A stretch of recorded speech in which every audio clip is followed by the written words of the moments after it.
Okay, hello everyone. Today's topic is innovation, especially in a corporate environment. When we talk about innovation, lots of people think about startups who do this really well. And today I am very pleased to say I'm joined by Andrew Binns, who is the co-author of a book called Corporate Explorer: How Corporations Beat Startups at the innovation game. And welcome, Andrew. Thank you very much, Bernard. Very nice to be here.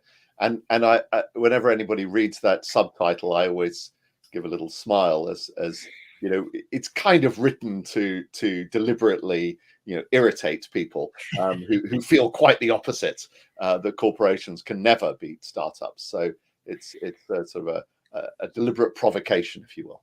Yeah, super interesting. And you've written the book with two other heavyweights, Charles O'Reilly, who is a Stanford professor, and Michael Tushman, who is a Harvard Business School the, professor. the the implication of that for me is that I wrote the book, and then every week I'd have to send my work off to two different professors for marking, and then I'd get it back. So there was no pressure involved in. Yeah. Yes, a great way of doing it. Super, they're fantastic guys. So maybe we can start by looking at the key takeaways, or if you were to say, what's the one thing people should take away from your book, what would you say that Yeah, is? it depends a little bit who you are. If you're an executive managing a business unit, then the takeaway should be you can do this in your organization. You just need to set it up appropriately and give space to the people who can do it for you. If you're one of those leaders, one of those what I call corporate explorers, the people who provide the impetus, the energy, the passion to lead innovation inside a corporation, then it's like, don't wait to be given the responsibility, because all of the successful individuals don't wait to be asked. They find a way to get it started and to do it, and they need help and support, and we'll talk about that. But it's a just get up and do it kind of message.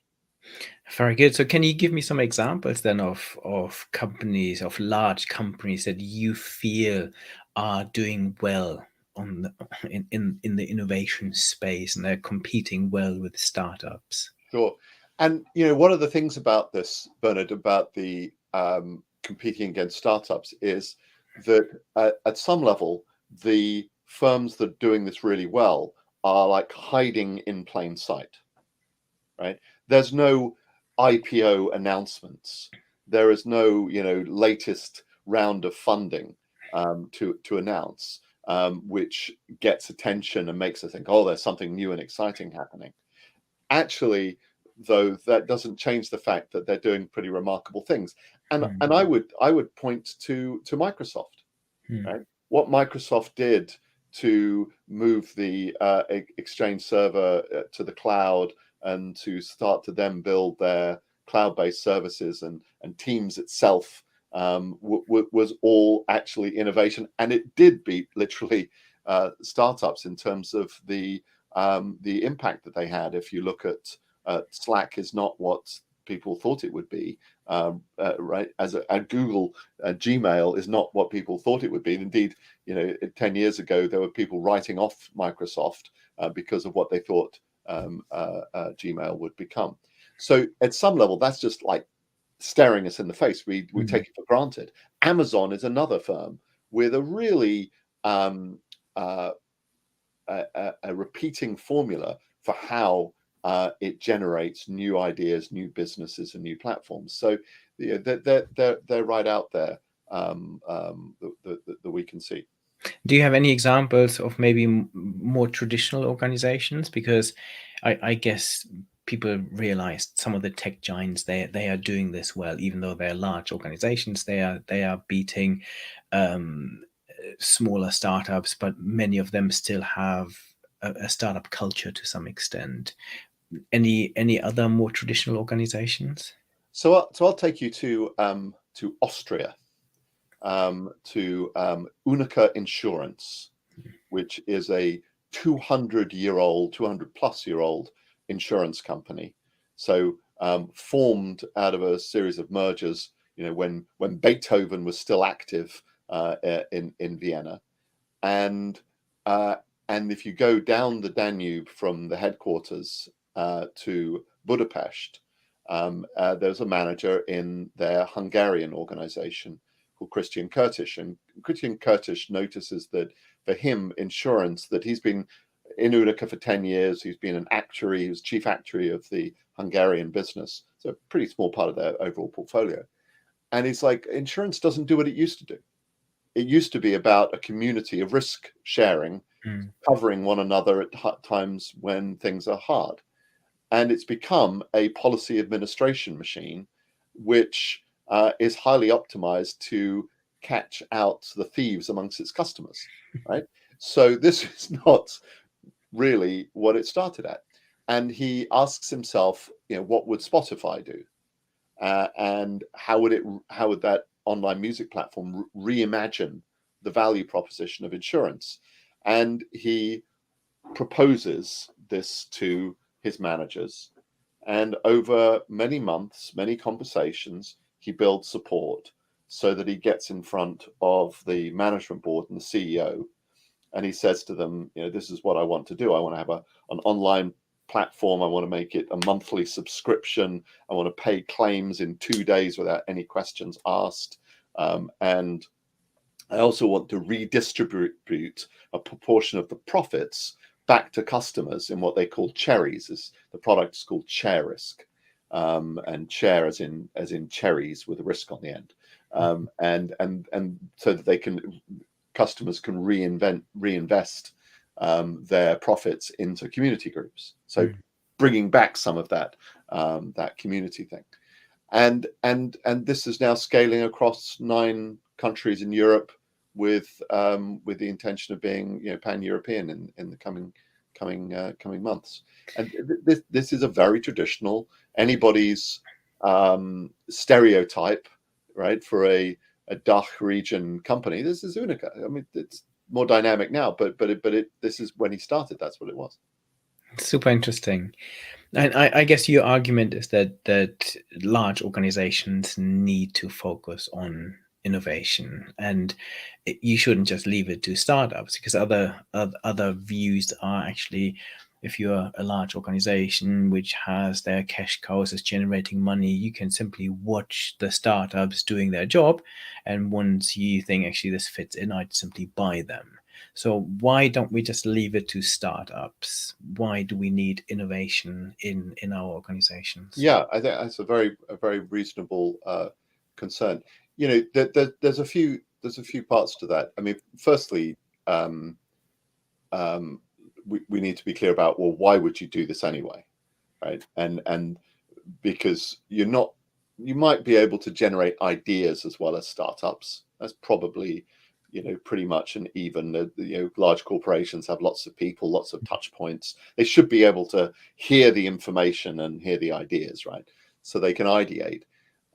Incubation and sort of business experimentation, I think, is harder inside a corporation because of the patience problem, right? You've got to make a quarterly return. You've got operational pressures, and whatever whether you're a corporation or a startup, it just takes time to prove out a business model.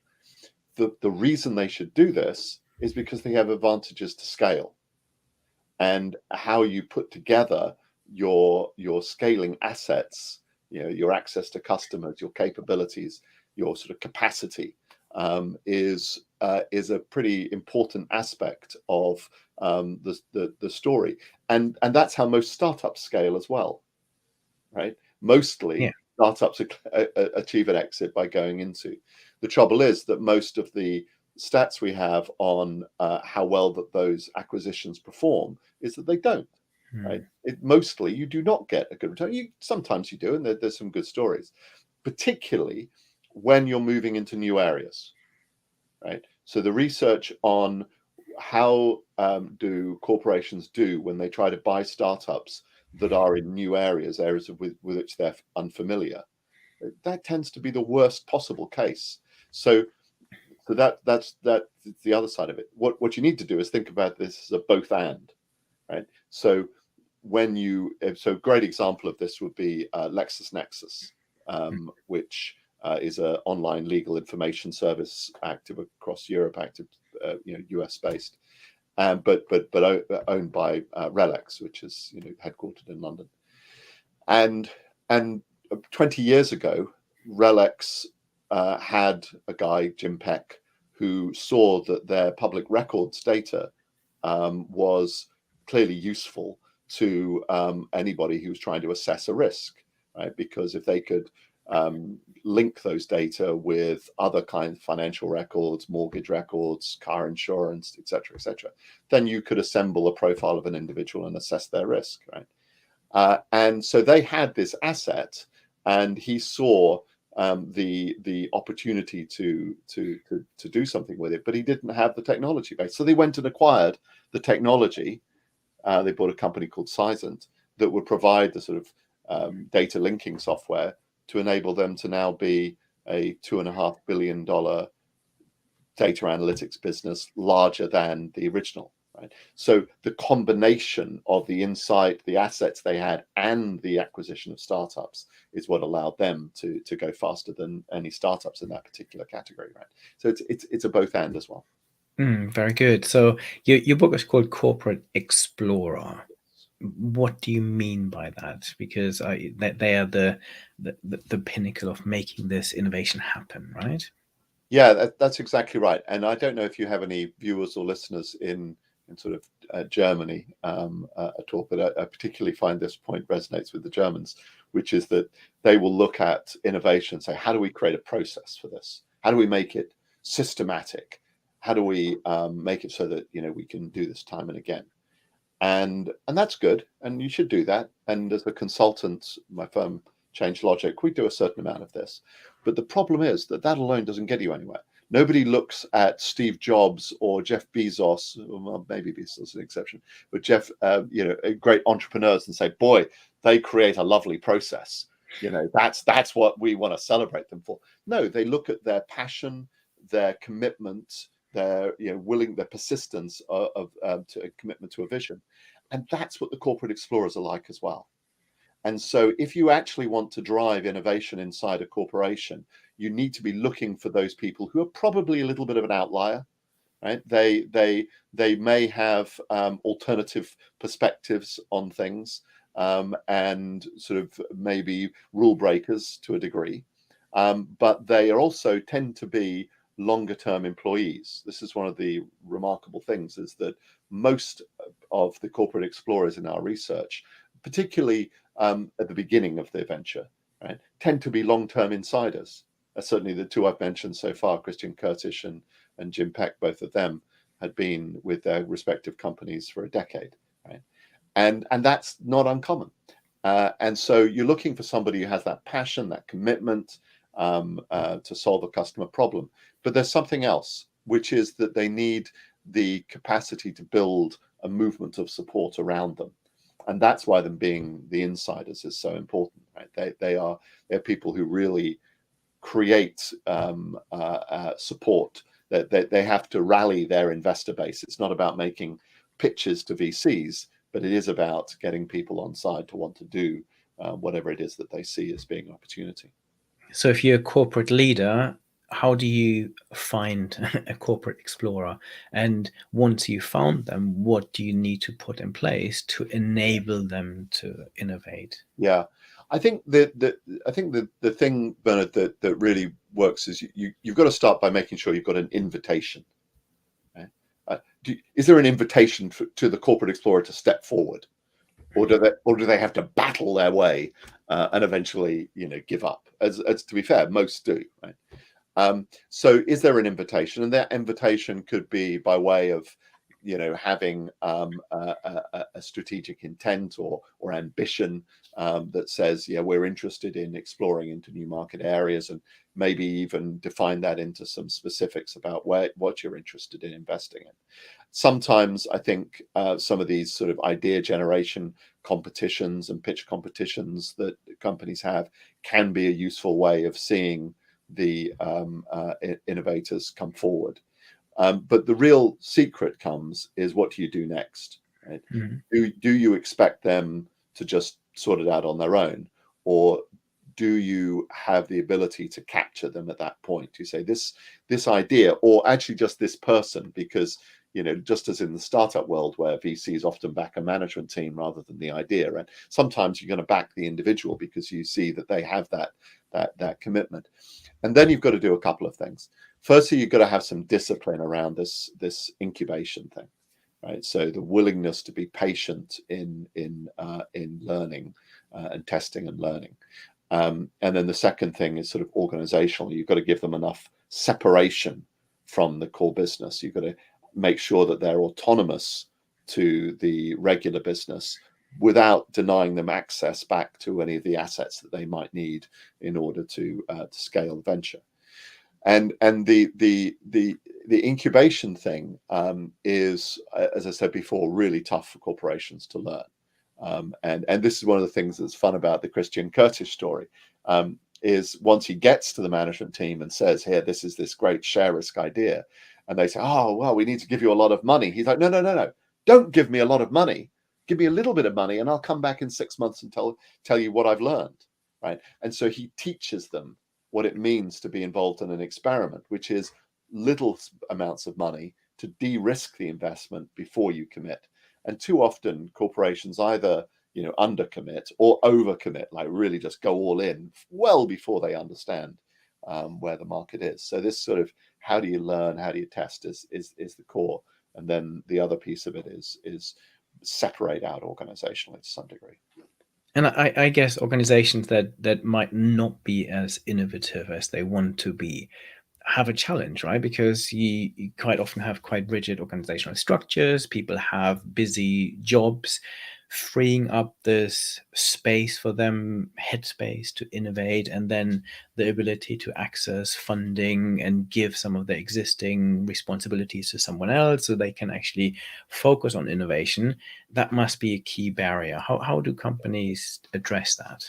So I think that there is a need for creating space for a lot of employees to think about how they can do their work better, to think about how they can innovate. So there's a mass piece of this. It doesn't need a lot of time, and there are many other benefits because it's often a way of reconnecting them with the customer, helping them really think about how they add value, what outcomes they're driving, and so on. So there's kind of like that has goodness of itself. The place where people who do that struggle is they often do it and create an innovation zoo. In other words, lots of ideas, but no selection, right? It's just like lots and lots of ideas, none of which have an opportunity to scale. So there comes a point where if you're leading a business or you're leading this kind of innovation process, where you have to have the sort of rigorous decision making to decide which of these ideas you're actually going to pursue. And the quality of that initial decision making is really significant because you're not backing an idea to spend lots of money on. What you're doing is you're saying, do I have a really strong customer problem identified that if we were to solve, I've got a reasonable there's a reasonable prospect that we could generate a business from. That's what you're looking for. And sometimes you've got more of those than you can fund, and you have to make a cut. You don't, as the Americans would say, or my fellow Americans would say, you don't peanut butter it across many ideas. You choose some, right? And you commit to a select number because it is better to do something than think you can just spread it across. So that is a critical pivot point right there. And who makes those decisions? Which project to take forward and which not? Is this the board of the organization? Is there a panel that looks at this? How rigorous do you do you suggest this process needs to be? Yeah, so I think that it is good to have an investment team that might comprise some senior leaders and maybe some who have, frontline customer experience. Some of my clients even involve outsiders in this decision as well. Maybe people who are industry experts, or particularly in areas that you're trying to go into for the first time. So small group of people who are empowered to make these decisions. But I wouldn't personally set it up as like a standing committee that can then get its own kind of problems. I'd like reconfigure it every sort of 6 months, every year, keep it fresh, so that lots of people have the opportunity to get engaged and examine what the possibilities are. But what is important is that in this group, there's going to be somebody who's the angel, who's that sponsor, who is going to see the project over its initial period of startup. And that will mean that senior leaders who are serious about innovation have to spend a disproportionate amount of their time on relatively small things. There's no revenue here necessarily, but their strategic importance can be higher, and you have to learn to rebalance that. So some of the CEOs I work with for pretty big firms, they will spend 2-3 days a month on their new ventures, investigating where they are, spending time with their customers, and actually getting an experience. And they like to do that because it's at the cutting edge of their own business, right? So it teaches them things that they can then use with other customers. So. So what would you say then are some of the biggest barriers or blockers to creating this corporate innovation? Yeah. So the biggest barrier is really the very thing that makes it possible in the first place, which is irony of ironies, really. That the thing that I said at the start, what the assets you have to help you scale, well, that's a big organization often, and it has inertia. And inertia means that it continues to do the things that have made it successful, and it doesn't frustrate innovation out of ill will or skullduggery or sabotage or anything. It's just simply it does what it's always done. So one great example, actually not in my book but in my colleague's previous book, is SAP when it tries to move from doing its enterprise install systems to doing software as a platform.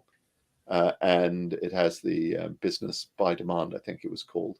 And it gives it to its existing sales team to sell. Well, that's just not going to work, is it? Right? They're totally different customer base. The incentives are all wrong, etc. So the challenge is you've got to really think through, how am I going to deal with what I call the silent killers in the organization? Those things that are sort of habitually part of the existing business, that were I to try to use it to pursue my innovation, that I'm going to lose out. And so many of them end up looking like risk aversion, or that sort of preference that we have towards short-term results. And you've just got to think those through and tackle them. And the corporate explorers that are successful, are those who are able to navigate that sort of minefield, really. So. Yeah, and I guess you need the leadership to start with, to have this right thinking, to give people space in their work to do all of this, and then to have some of the processes in place. I think Michael Tushman, your co-author, he wrote about the Ambidextrous Organization, so an organization that is at the same time driving innovation as well as generating income from their cash cows. So how is this process different to some of the things that Michael has written about in the past? Yeah, so Michael and Charles's last book, Lead and Disrupt, really lays out the Ambidextrous Organization. And the link is this, which is, the firms that do really great ambidextrous organization top down. IBM is one example. A bunch of years ago, that's where I met Mike and Charles when we were doing that at IBM 20 years ago. The current firm that I love to talk about is the Japanese firm AGC. It does like architectural glass and glass for cars and stuff like this.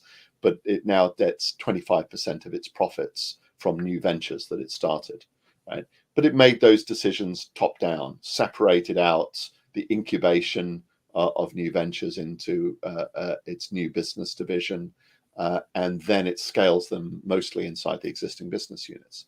What I'm describing in Corporate Explorer is how that gets started in organizations that aren't blessed with CEOs like Shimomura-san at AGC. Right? And that's not a criticism of CEOs. It's just a reality. They've got a lot on their plates. And when I talk to CEOs, actually, when I started this work on this, I talked to one of my clients, Vincent Roche at Analog Devices, which is like a 90 billion market cap tech firm here in Massachusetts. And Vincent was like, that's a very interesting idea, Andy. I think that's a good book to write, but don't write the book for me. What I need is people with ideas to come forward and make it so that I have something to invest in, right? And it's always a both and. Yes, you need Vince, Shimomura-san, others to be ready to invest. But so many of the examples get started because an individual like Christian Curtis, like Jim Peck, step up with their idea and create the need to deal with how are we going to support this idea? What does that mean in terms of the way that we're structured, or the way that we allocate our capital, or our research budget, or whatever it might be? Because there will come a point when a senior leader needs to have the courage to commit, right? And that's the piece that I think that Michael talks about a lot nowadays, is these cases of the ambidextrous organization being successful are those where there is a senior leader who has the courage of their convictions, right? Actually is ready to step into investing in something that isn't a proven business model. Very good. So if anyone is listening, thinking, actually, maybe I am this corporate explorer, how do you get started with this? The first and most important thing is, what's the customer problem you're trying to solve? And do you have passion for that? Do you really understand it? Or are you sitting there with a great idea, right? That you feel is like the thing the world needs. And, there'll be customers at some point, right? And that requires a little bit of humility as well. Right? And, I get a lot of people who call me up to tell me their corporate explorer stories. And some of them are brilliant. I've learned a huge amount from them. But some of them, there are people who just tell me about basically why the world didn't have the wisdom to accept their brilliance. And that's the trap. And that's true of entrepreneurs as well as corporate explorers. There's no real difference there, right? So the first thing is that passionate commitment. And then the second thing is, have you got a story? Have you got the ability to tell a story about that idea and why it impacts the customers, and maybe how it reflects, opportunity? So Christian Curtis had this great chart, and his chart is the a tower block for a building, which just happened to look an awful lot like the Unica headquarter tower, and it has these big weights on top of it, with big numbers. And he said, this is what's weighing our business down. It's the cost of the administration. And my business, and he says, by the side of it, to create this new business, I need 2 people. Right? That's all, just 2 people to administer this.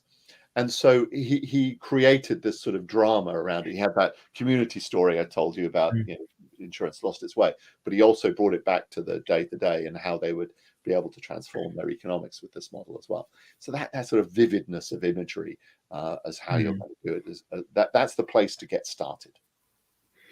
Very good. So what is the skill set then of a corporate explorer? Yeah. What are some of the key skills and competencies, even if people think maybe I want to become a corporate explorer, I feel this passion, but have I got what it takes?